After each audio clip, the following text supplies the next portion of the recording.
ઓમ નમો નારાયણ. હું અરુણાબેન પી ગોસ્વામી સુરતથી તમારું સ્વાગત કરું છું અરુપ્સ કિચનમાં.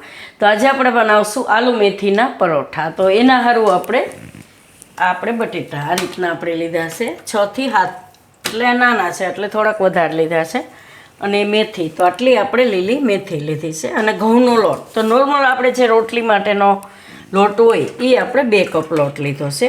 અને થોડુંક આદું ને લસણ લીધું છે. થોડાક આપણે સફેદ તલ લીધા છે, લીલા ધાણા, મીઠું જોવે સ્વાદ પ્રમાણે, અને રેગ્યુલર મસાલા આપણે હળદર ને ધાણા જીરું હિંગ ને મરચું એ રીતનું, એમ લાલ મરચું, તેલ જોવે આપણે. બસ આટલી જ વસ્તુ આપણે જરૂર પડશે. તો પહેલાં આપણે આ બટેટા છે એને છાલ કાઢી લેવું. તો બધાય બટેટામાંથી આપણે આ રીતે છાલ કાઢી લેવું. તો બટેટા આપણે છાલ કાઢી લીધી છે, તો એને આપણે છીણવાના છે. તો આ રીતે કાથરોટમાં લોટ બાંધવાનો, તો એમાં જ આપણે બટેટાને છીણી લેવું આ રીતે.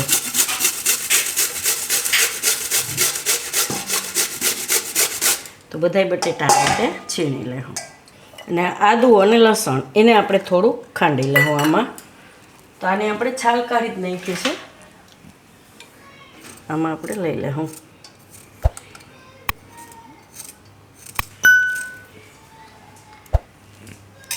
તો આને ખાંડી લેવું અને બટેટા છીણી લેવું. તો બટેટા આપણે છીણી લીધા છે. અને આ લસણ ને આદું એ આપણે આ રીતે ખાંડી લીધું છે આમાં. અને મેથી, તો મેથી આપણે ધોઈ નાખીએ છે. તો મેથીને થોડીક આપણે આમાં સુધારી નાખીશું.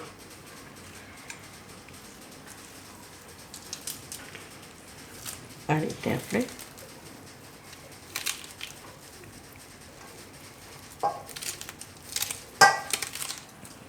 તો આમાં આપણે મેથી બધી આ રીતે સુધારી લીધી છે. અને હવે લીલા ધાણા નાખી દેવું. અને લસણ ને આદું એ આપણે આમાં નાખી દેવું.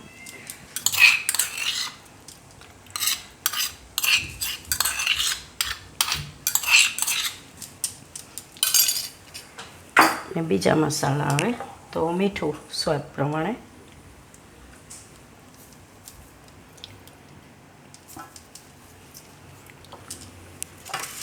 અને થોડીક હળદર નાખીશું આપણે એમાં, અને ધાણા જીરું.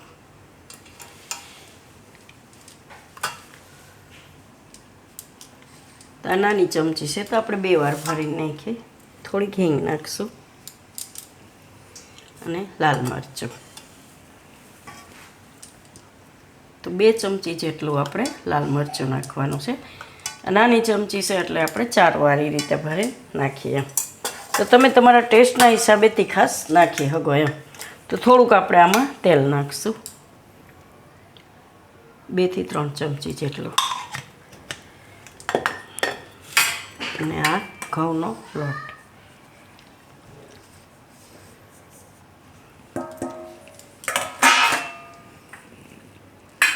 હવે આને આપણે મિક્સ કરી લેવું. તો પહેલાં બધું આ રીતે મિક્સ કરી લેવું. પછી જરૂર પડે પાણી આપણે તો જ પાણી એમાં નાખવાનું લોટ બાંધવામાં, એમ. કેમ કે બટેટા હોય એટલે એમાં વધારે પાણી જરૂર નહીં પડે આપણે, એમ. મેથી હોય, બટેટા હોય, એ બધું આપણે ધોયેલું હોય એટલે. તો પહેલાં બધું એક સરખું મિક્સ કરી લેવાનું. તો બધું આપણે આ રીતે મિક્સ કરી લીધું. હવે થોડું થોડું હાથમાં પાણી લઈ અને લોટ બાંધી લેવું. એકાયરે ઝાઝું પાણી નહીં નાખવાનું.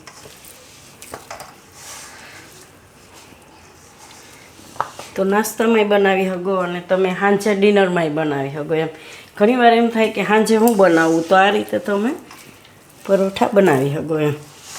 ને દહીં આયરે ચા આયરે ખાઈ શકીએ આપણે. આમાં બહુ ઓછું પાણી, અડધો કપ જેટલું પાણી આપણે જરૂર નહીં પડે લોટ બાંધવામાં, એમ.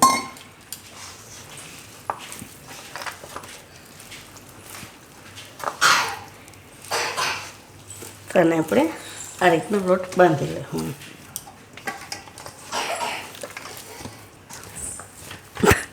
આ રીતનો આપણે લોટ જોઈએ. તો થોડુંક તેલ લગાવી લેવું ઉપરથી.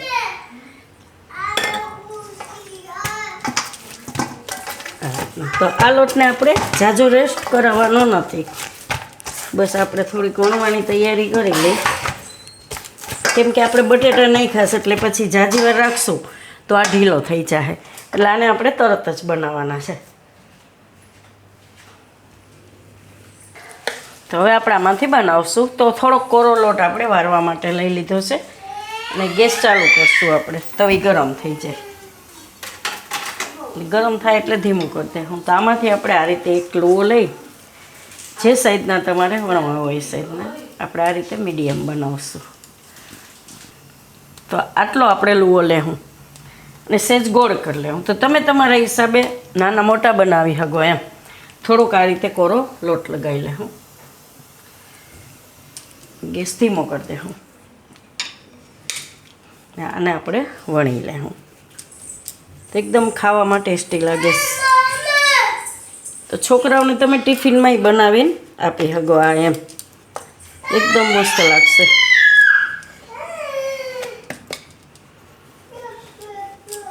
બટેટા હોય એટલે થોડોક તમારે લોટ તો વણવા માટે લેવો પડે. તો આ રીતે અડધું વણીને પછી થોડાક તલ નાખશું ઉપરથી.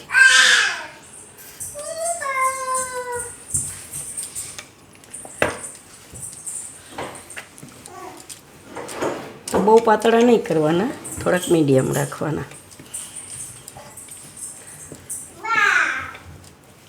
તો આ રીતના વણવાના. બે બાજુ તલ લગાવાય તો બે બાજુ તમે લગાવી શકો. તો હવે આમાં તેલ લગાવી લઉં તવી ઉપર.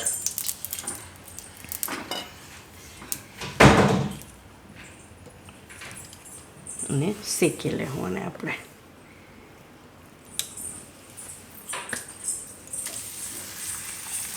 એક બાજુ પાકી જાય પછી ફેરવી લેવું.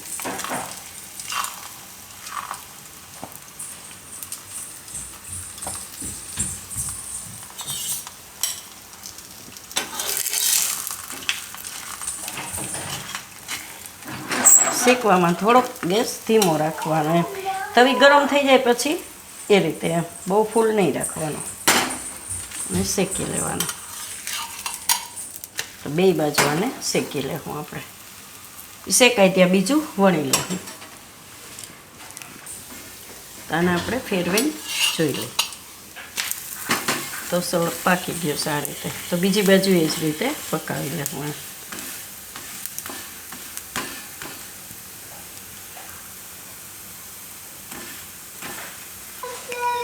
તો આને આપણે આ રીતે બે બાજુ પકાવી લીધું. તો કાઢી લેવું ડીશમાં. અને બીજું એ આપણે વણી લીધું. તો એ રીતે બધાય બનાવી લેવું.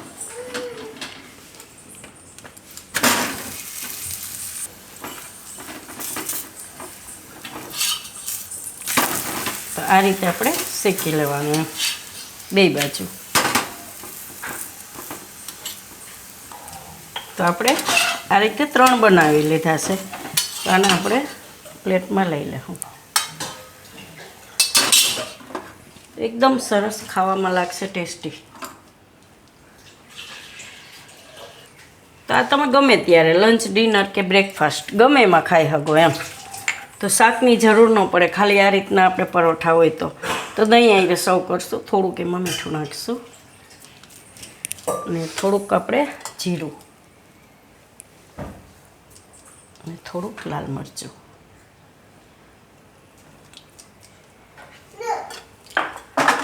તો તૈયાર છે આપણા આલુ અને મેથીના પરોઠા. તો જો તમને મારી આ રેસીપી પસંદ આવી હોય તો એને લાઇક કરજો, શેર કરજો અને મારી ચેનલને સબસ્ક્રાઈબ કરજો. અને બેલ આઇકન દબાવવાનું ના ભૂલતા. કમેન્ટ કરીને કહેજો કે તમને કેવા લાગ્યા આલુ અને મેથીના પરોઠા.